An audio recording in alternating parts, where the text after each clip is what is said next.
విక్రమ్ టీవీకి సబ్స్క్రైబ్ చేయండి. Subscribe to Vikram TV. Subscribe to Vikram TV. Subscribe to Vikram TV. Subscribe to Vikram TV. Please like, share and subscribe to Vikram TV. అంటే ఇప్పుడు ఆంధ్ర రాష్ట్ర ప్రజలు ఏమనుకుంటున్నారు sir? అంటే ఆ గతంలో కూడా అంత మంచి చేసిన తర్వాత కూడా జగన్మోహన్ రెడ్డి గారిని కొంతమంది విమర్శించిన వాళ్ళు ఉన్నారు.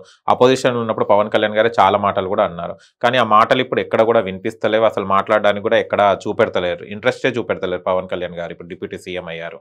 ఎందుకు అంటే అపోజిషన్ ఉన్నప్పుడు క్వశ్చన్స్ వచ్చాయి, కానీ పదవిలో వచ్చిన తర్వాత ఎందుకు వాళ్ళు సక్రమంగా పని చేయలేకపోతున్నారు? సార్ ఒకటి ఏంటంటే, ఎప్పుడైనా అధికారంలోకి వచ్చిన తర్వాతే ఆ విషయం అనేది బయటకు వస్తుంది. అపోజిషన్ లో ఉన్నప్పుడు ఎన్నైనా చెప్తారు వాళ్ళు కూడా. వాళ్ళు అట్లా అని చెప్పారు ఈ రోజు, కానీ అధికారంలోకి వచ్చారు కదా, అప్పుడు వాళ్ళ క్లియర్ గా వాళ్ళు ఏందనేది బయటపడింది కదా.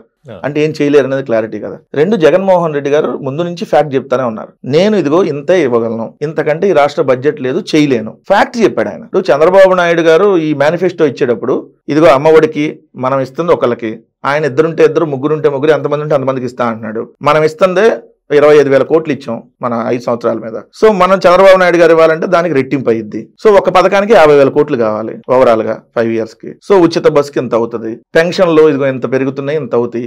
50 సంవత్సరాలు దాటిన వాళ్ళకి కూడా ఎస్సీ ఎస్టీ బీసీ మైనార్టీలకు ఇస్తా అన్నారు, అది ఇవ్వాల. సో ఇవన్నీ కలిపితే ఇంత అవుతుంది. సో 1,30,000 కోట్లు అదనంగా అవుతుంది మనం ఇచ్చే పథకాల కంటే. ఇది ఇంపాసిబుల్, చేయలేము అని జగన్మోహన్ రెడ్డి గారు ఫ్యాక్ట్ చెప్పారు. కానీ వాళ్ళు ఏమన్నారు, మేము సంపద సృష్టించేస్తాం. సంపద చంద్రబాబు నాయుడు చూడంగానే అసలు పరిగెత్తుకొని, అసలు ఫ్లైటుల్లో లేదంటే రాకెట్లలో లేదంటే షిప్పుల్లో పరిగెత్తుకొని సంపద ఇక్కడికి వచ్చేసిద్ది, ఇక్కడ సృష్టించేస్తాం అన్నారు. ఇప్పటికేమన్నా ఒక పథకం ఇచ్చారా చెప్పండి?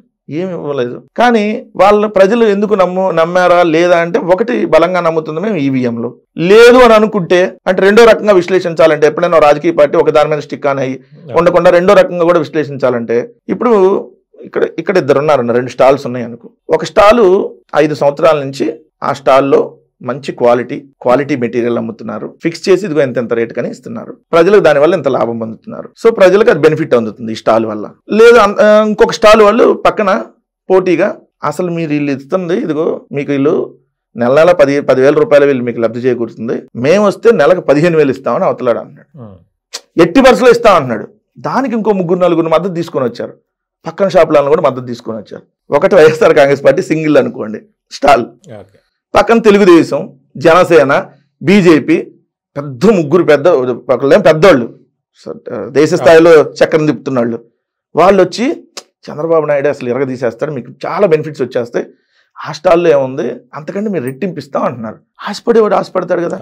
ఒరే వీళ్ళు ఆటో అన్నలు ఉన్నారు, ఆటో డ్రైవర్ అన్నలకి జగన్ అన్న 10,000 ఇచ్చాడు. ఆటో డ్రైవర్ అన్న ఏమనుకుంటాడు, అరే చంద్రబాబు నాయుడు వస్తే 15,000 ఇస్తానంటున్నాడు కదా, అరే చంద్రబాబు నాయుడు ఎప్పుడు చెప్పి చేయడరా అని ఇంకో ఆటో అన్న అంటాడు. ఒరే పద్దాకలు మోసం చేస్తాడా ఏందిరా, సరే 3 సార్లు మోసం చేశాడు కదా, ఇంకా లాస్ట్ స్టేజ్కి వచ్చాడు కదా, ఈసారి పవన్ కళ్యాణ్ కూడా ఖచ్చితంగా ఎన్ని ఇప్పిస్తానంటున్నాడు కదా, మళ్ళీ ఆడ మోడీయే వచ్చేటట్టు ఉంది కదా, ఈసారి ఇస్తారులేరా, ఇచ్చి చూద్దాం.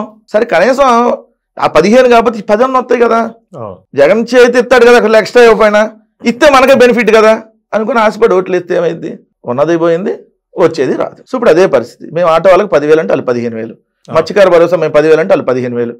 మేము ఇంట్లో ఎంతమంది పిల్లలున్నా ఒకరికి 15,000 అమ్మఒడి అంటే లేదు, ఎంతమంది ఇంకా కావాలంటే కనండి, కంటే కూడా ఇచ్చేస్తామని వాళ్ళు. సో మేము ఆసరాను చేయూత ఇట్లా పథకాల ద్వారా ఇవన్నీ చేస్తే అసలు దానికంటే మేము రెట్టింపుగా చేస్తాం, నెల ఇచ్చేస్తాం. ఎంతమంది ఇంట్లో ఆడవాళ్ళు ఉంటే అంతమందికి 1,500 ఇస్తాం, అసలు ఎంతమంది పిల్లలు ఉంటే అంతమందికి 15,000 ఇస్తాం.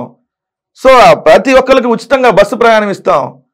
సో నిరుద్యోగ వృత్తి 3,000 ఇస్తాం. అంటే మీ ఇంట్లో మహిళలు 2 ఉన్నారనుకోండి, 2 ఉంటే ఒక అమ్మ అక్క ఉందనుకోండి, అక్కకి 1,500 వస్తాయి అంటే నెల, అంటే సంవత్సరానికి అంత 18,000. సో మళ్ళీ అమ్మకు కూడా 1,500 చొప్పున వస్తాయి. ఒకవేళ అమ్మమ్మో నాయనమ్మో ఉన్నారనుకోండి, ఆమెకు నెలకు 4,000 వాళ్ళు చెప్పినాయి.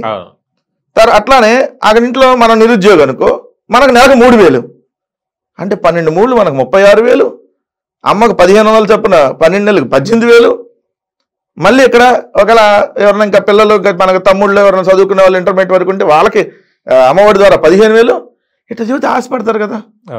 సో ఆశను ప్రజల్లో, ఎందుకంటే ప్రజలు ఎప్పుడు ఆశగా ఎదురు చూస్తాం, ప్రభుత్వాలు ఏది చేస్తాయి అనేటటువంటి దాంట్లో జగన్మోహన్ రెడ్డి గారు చేసి చూపించారు. వాళ్ళు ఆశగా ఎదురు చూడకుండానే వాళ్ళ ఇంటింటికి తీసుకొని ఇచ్చారు. కానీ ఇంతకంటే ఎక్కువ ఇస్తామన్నప్పుడు ఏమైంది, కొంతమంది డైవర్ట్ అవుతారు కదా. అదే అయినటువంటి ప్రక్రియలోనే జరిగినటువంటిది అనగా మనం భావించాలి. అంటే 2 రకాల విశ్లేషణలు, ఒకటి ఈవీఎం అని, 2 వాళ్ళు మేము ఇస్తానన్న దానికంటే ఎక్కువ ఇవ్వటం, మా మీద నెగిటివ్ ప్రచారం చేయటం. సో దాని ద్వారా అధికారంలోకి వచ్చారు. వచ్చినాక చేయమంటున్నాం. వాళ్ళు వచ్చినాక చేయమంటే ఏమంటారు, డబ్బులు లేవు, జగన్మోహన్ రెడ్డి అంతా ధ్వంసం చేసి వెళ్ళాడు, ఏమన్నా మీ ఇల్లు ఏమైనా ఎత్తుకెళ్ళాడు, మీ ఆస్తులు ఏమైనా ఎత్తుకెళ్ళాడు జగన్మోహన్ రెడ్డి ధ్వంసం చేసిపోవడానికి. ప్రతి ఒక్కరు రేసింది కానీ జగన్మోహన్ రెడ్డి ధ్వంసం చేసి ఏం ధ్వంసం చేశాడు, ఏమన్నా ఇక్కడి నుంచి ఎత్తుకెళ్ళడానికి ఏమన్నా కుదురుతా, ధ్వంసం చేశాడు, అప్పులు చేశాడు అంటారు.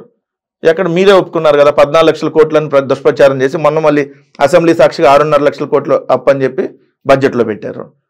మీరు చేసినంత దుష్ప్రచారం ఎవరు చేయలా. సరే ఇప్పుడు మీరేమో సంపద సృష్టిస్తారా అంటే ఏమంటారు చంద్రబాబు నాయుడు గారు, సంపద సృష్టించాలంటే ఇప్పుడు తొందరగా రాదు కదా అంటే, ఎప్పుడు నీకు 75 ఏళ్ళు వచ్చినాయి ఇప్పుడు ఏప్రిల్కి, ఏప్రిల్ 24/20 ఆయన బర్త్డే 4/20 4/20 రోజు నీకు వస్తాయి రేపు పొద్దున్న 75 ఏళ్ళు. ఇంకో 4 ఏళ్ళు పోతే 79, ఎలక్షన్ వచ్చేయడానికి నీకు 79-80 ఏళ్ళు వస్తాయి. ఎప్పుడు సంపద సృష్టిస్తావంటే సృష్టిస్తా 2047. నీ వయసు అంత 2047కి. 2027లో సంపద సృష్టిస్తానని 24లో అధికారంలోకి వచ్చి 24లో సృష్టిస్తావంటే లేదు 2047లో సృష్టిస్తాం అంటున్నాడు. ఇప్పుడు ప్రజలు మోసపోయారు కదా. సో ప్రజలు మోసపోయినప్పుడు సో ఏం చేయగలుగుతారు, మళ్ళీ ఎలక్షన్స్ వచ్చినాక వెయిట్ చేయాలి. వచ్చినప్పుడు ఈ ప్రభుత్వానికి గట్టిగా బుద్ధి చెప్పాలి. అదొకటే ఉన్నదటువంటి మార్గం, ఇంకా ఆల్టర్నేటివ్ లేదు.